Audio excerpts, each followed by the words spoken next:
That was beautiful. Oops. Okay, so Ruopfu, let's have a podcast for a few minutes when the debulation is going on. So as a judge, what are you looking for in a winner? First of all, Kurumjari Senapati. I hope I said that right. I've been practicing, so fingers crossed. First of all, as a judge, I'm always looking for a girl with purpose. Doesn't matter if you're the tallest, the prettiest, with the best body. A face can be changed, a body can be changed, but what is inside, the soul, the mind cannot be changed. So as we select our winner tonight, you must remember she must be well-spoken. She must reflect the thoughts of her people. She must stand for what Miss Barak is, promoting tourism, knowing what the festival stands for, because she will represent its people. So keep that in mind, and I will try my best, and my co-judges here are also very hard at work deciding the top 5, so fingers crossed, everyone. Well said, as always. Too eloquent, I should say. All right, the second question. What criteria do you follow when you judge? And also, while preparing the top 10 and top 5 question. As I said, the criteria is always mind, and a good body, a good walk, a good gown will take you to maybe top 10, top 5, but beyond that, it's always the intellect.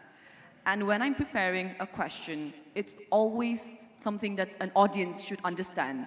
The audience should understand and reverberate with what the girl is answering, and they should, understand and feel the emotions that she's speaking. So the question is always simple. There is never a wrong answer. There is never a wrong question. It's always up to the queen to decide what to make of the question. So it's going to be a very interesting one. Look forward to it. Well said. As we are both from the land of festival, Nagaland, including the famous Hornbill Festival, do you see any similarities with the Barak Festival?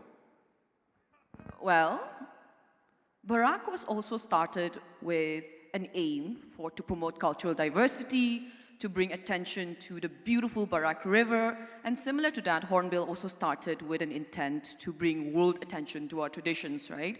So that's something very similar. Second is, of course, I see a lot of similarities in our traditional attire, our people. There's a lot of gorgeous looking men and women here, which is very much similar to what we have in Nagaland.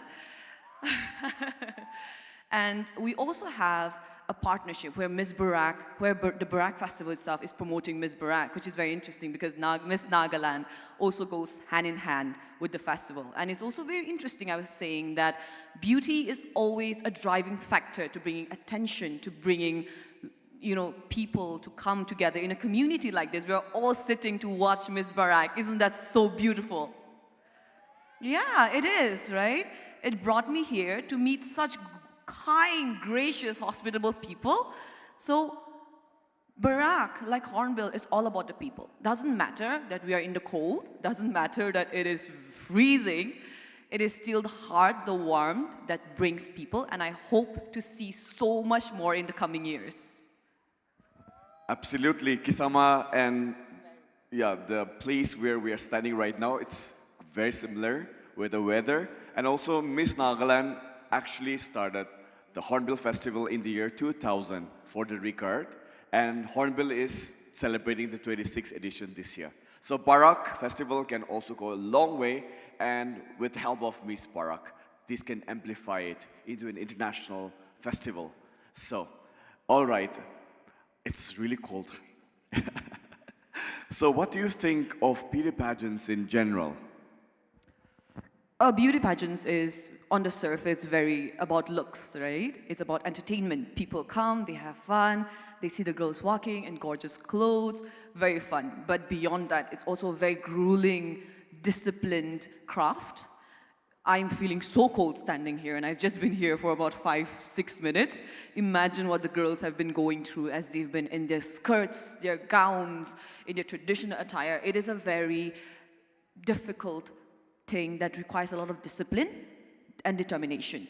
And it is also a platform that gives a place for young women to speak for her cause. It gives a young woman a voice and an opportunity, a place to launch into a career, whether she wants to be a model, a police officer, go to the army, be a doctor. It gives her so much exposure, and I think it's very beautiful. There's a lot of controversy going on with beauty pageants these days, but the queens themselves, the girls themselves who are participating are so kind. They are so determined to make a change in the world, no matter how small it is. And I always say to my fellow beauty queens and the young upcoming beauty queens, right? You don't need to change 1,000 people. Change one, and that is enough. And I think that is the true beauty of a beauty pageant. Absolutely, absolutely. I agree with that. Okay, so the last question. Yeah?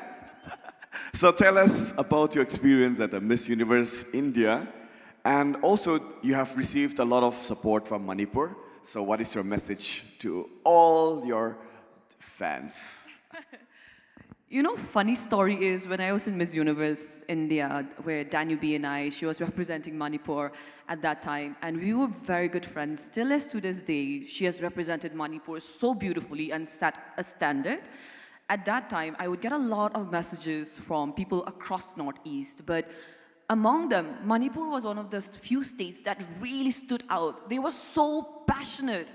And I truly think that is what makes the people of Manipur stand out. They're so passionate in the way they love, in the way they support. And even though I'm not from Manipur itself, the people still voted for me. They still commented. They gave me so much love that even after my pageant ended, the love still kept on coming. And I decided that one day I have to come to this place that has so much love to give and the world has so much to see. So for the first time, officially to the people, thank you so much for your love. I am so grateful to have it.